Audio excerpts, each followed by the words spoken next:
Yay. Hey everybody! Hi everybody. I'm Pastor Megan Rohrer. My grandma calls me the Reverend Dr. Megan Rohrer. You can call me that, but I might not turn and look around. I'm the pastor at Grace Lutheran in San Francisco, and this is a project that we're doing from our Godcast room. Thank you, members of Grace, for the Godcast room. And today, using even more upgraded equipment, thanks to Thrivent Financial for Lutherans. Thank you, Thrivent. And we're going to be working on some trauma classes that we'll make available in thanks to Thrivent for providing us some of the equipment for that. And I have with me the Reverend Dr. Susan Strouse. Susan M. Strouse. Oh, yes, sorry. Marie? Yes. Okay. Very Me too. good. Really? Yeah. We have just learned something new about each other. That's right. Yeah. So what are you going to talk about today? Pluralism. Pluralism Sunday is coming up, and it's the first Sunday in May. And I happen to be the director of Pluralism Sunday, which simply means that I'm in charge of getting congregations to sign on to do something for their worship service on that Sunday, or any Sunday, actually. You can do it any Sunday. But it's a project of progressivechristianity.org, and if you go on their website, you can find the Pluralism Sunday page where we put up resources, sermons, and ideas. And this year, with the help of the Reverend Dr. Megan Marie Rohrer, we will be filming a pluralism service that we'll be able to put up on that website that congregations can use as a resource for how to do this, and also the bulletin and resource material as well. So you can join us in person here at Grace Lutheran in San Francisco, and that's on April 27th, Saturday, 3 p.m. 3 p.m. It's going to be an awesome time. But we've talked a lot about Pluralism Sunday. You got to start with, what the heck is pluralism? Well, good question. There are many definitions of pluralism, actually, and more than you ever wanted to know to get into all the theologians who ponder this question. The definition given by the progressivechristianity.org is the one that says that I accept all religions as equally valid paths to the divine.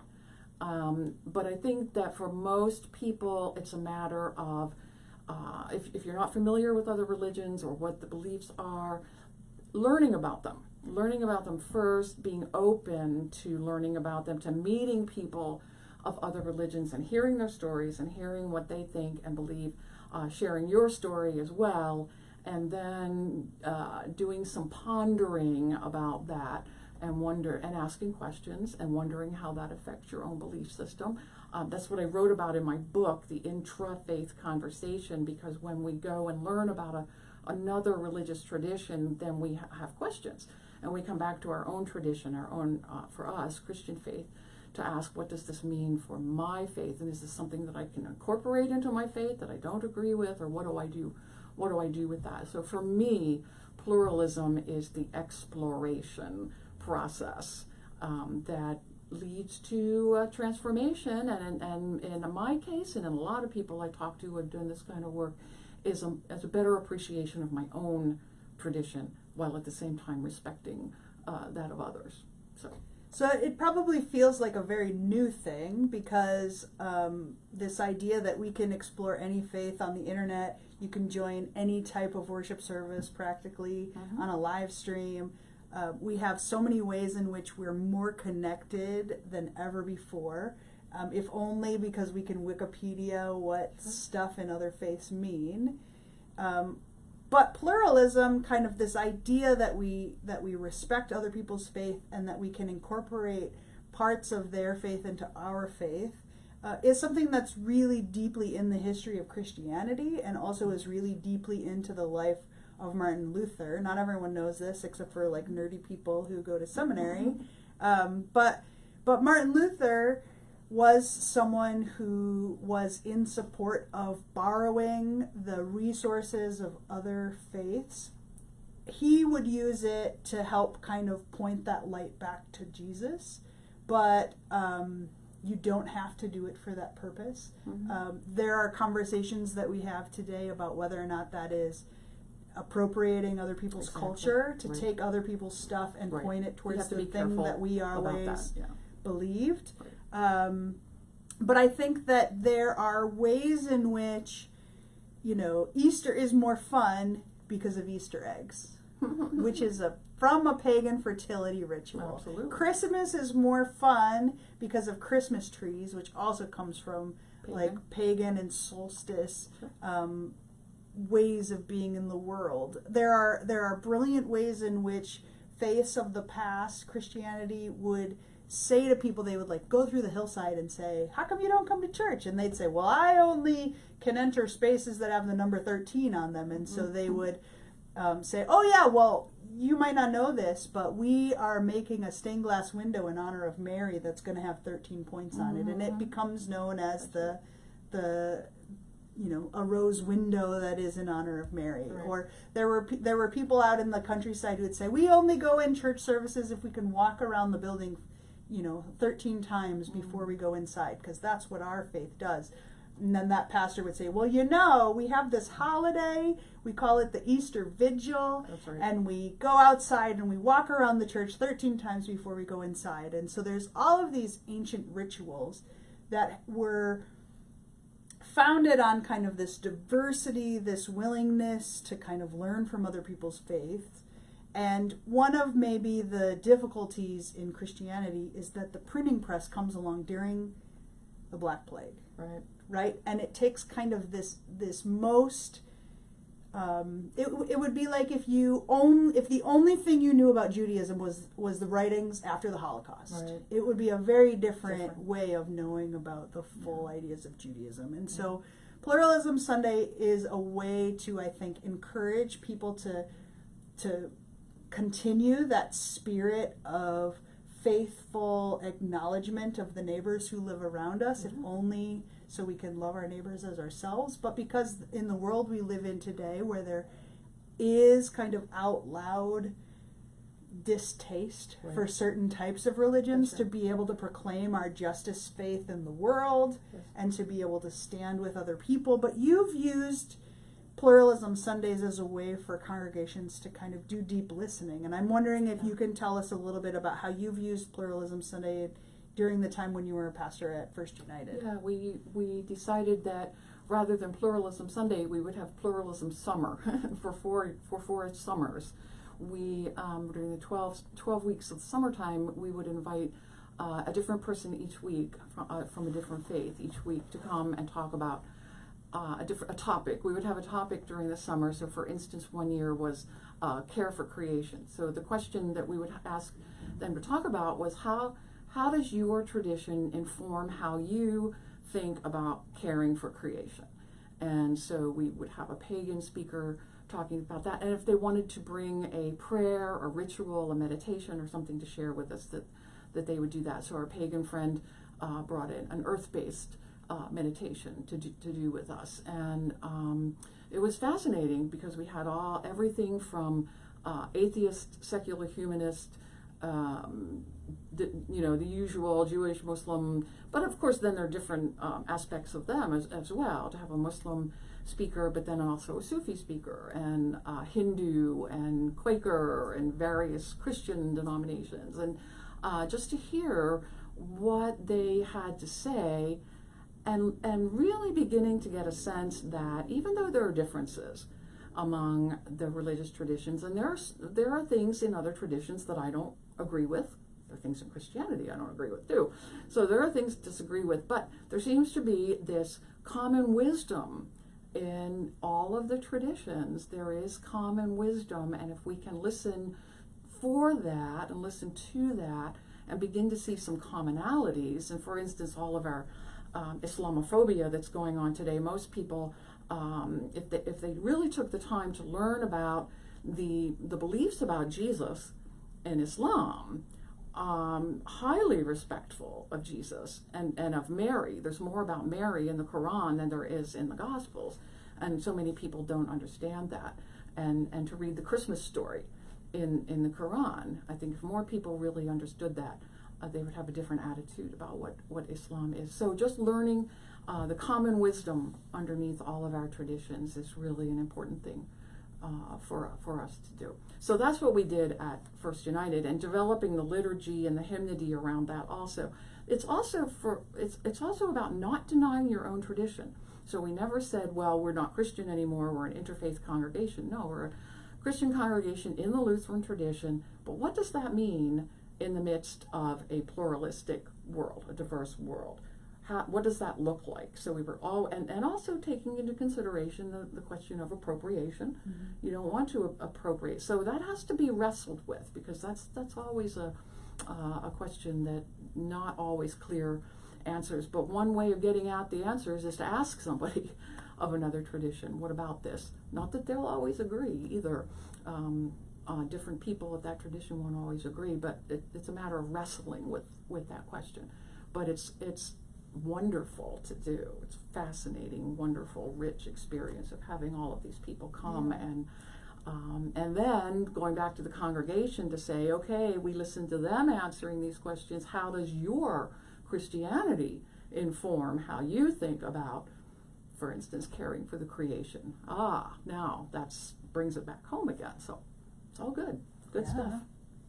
And when we recently did the Me Too worship service, we incorporated a Buddhist priest kind of into that worship service, because we thought, how can we describe what happens when you are in that state between when you've been injured and when you come out on the other side of liberation? We didn't want to just call it suffering, because you're not always suffering. You're wrestling inside of yourself, and sometimes it's external voices that are making it difficult, and sometimes it's internal shame. And we just really thought about this idea of samsara, and the having the ability of someone from their own tradition. Like, we thought a lot of ideas about what samsara was, and if we could have stood up and said, here's what samsara is, but it made it so much more appropriate, and so much more authentic, and to bring someone in who could speak from their own faith tradition rather than introducing topics that come from another faith perspective. And then on top of that, she also told us about how we were thinking about how Christianity had issues with sexual abuse, or like patriarchy, and she was able to speak to that from a Buddhist perspective. And it really kind of makes you think about things in a new way. If you think, like, because she began by talking about how I come from a faith where all of our precepts are about the equality of all people, and yet we haven't figured this out yet. There's no female leadership in the in that branch of Buddhism. And it helped us, I think, kind of get out of this idea that we were thinking only about our congregations, only about Christianity, or only about Lutheranism, and to think about kind of this more worldly idea about how women can be in leadership, and why we can't live out these principles on a more global scale. And so there's something really beautiful about pluralism conversations when they're done well, because you don't, we had communion in the service, so you don't have to sacrifice the things that you hold strong, as long as you honor the people that you're inviting into your space, and let them know, like, hey, this is what the setup's going to be. Do you feel comfortable? We're going to authentically be us, you authentically be you. And people are able to have kind of a maturity about their faith to know that everyone's going to be respected. We would always invite our guests to come and receive communion if they wished. It was up to them, but they certainly were invited. And there were people who said, "Oh, thank you very much, but no, that's your tradition, not mine," and that was perfectly fine. But there were others who joyfully came to the table. There was one man who is Sufi, who was in tears, saying, "That's the first time I've ever been invited to participate fully in a Christian service." He was just so overwhelmed by that. And another time, this wasn't in our church, but another interfaith gathering, the woman came afterwards and said, "I was raised Roman Catholic, but I've been a Buddhist for over 10 years, and this is the first time I've received communion in that time." And she also was in tears. So it's a wonderful thing. I know not everybody will agree with you should do that, but... Well, I think it's different to expect someone to do something, or if they don't feel like they have the agency to say no, it's an entirely other thing. But I think it's a part of being welcoming and hospitable. Absolutely. To allow people to join you where you are and to like make their own decisions about what's Absolutely. happening in their body. But these meals were originally to be celebrated That's right.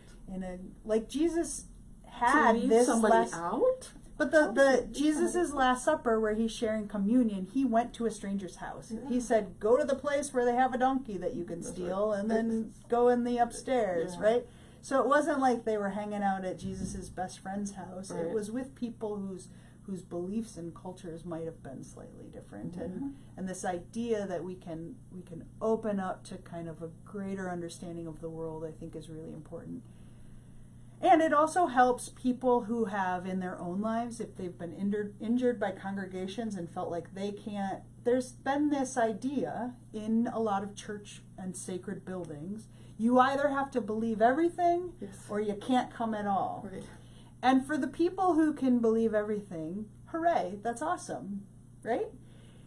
But a lot of others of us, as we have life experiences, we might have moments where, like Isaiah or the Psalms, we're angry at God, Yeah. or we're wrestling with what it means that free will exists and people use it in terrible ways, or our own bodies are changing and we don't feel comfortable being in a communal setting, or Well, the church has done very harmful things Yeah. to people, using scripture against them to justify all kinds of terrible things. So many people have been harmed by the church, and and many people have left the church. And I would hope that as we begin to become more open and inclusive and hospitable, that people will understand that it doesn't have to be that way. It can Well, be and a I good think place. if even only for one Sunday, if what we acknowledge is that people's faith is as diverse as their skin color and as diverse as their body makeup, and that we all have really diverse ways of being faithful in a particular space. And some of us like passing the peace better than other people, and some people like communion more than other people, and some people like the sermon Some more people than like other to people. sing, others Yeah. don't. Yeah. And we're all so diverse, but there's this idea in a congregation that sometimes congregations are like, we are our choir. Which you might be, but I bet there's at least one person Yes. who hates that choir. Exactly. And they're there for the communion. Or That's they're right. there for Or the, the community. smells and the bells, The or the community. cookies, Yeah. right? And so it gives us an opportunity to talk about the ways in which our own faith is unique. And, like my Christmas growing up in South Dakota might have been really different than New York Christmases, right? Pennsylvania.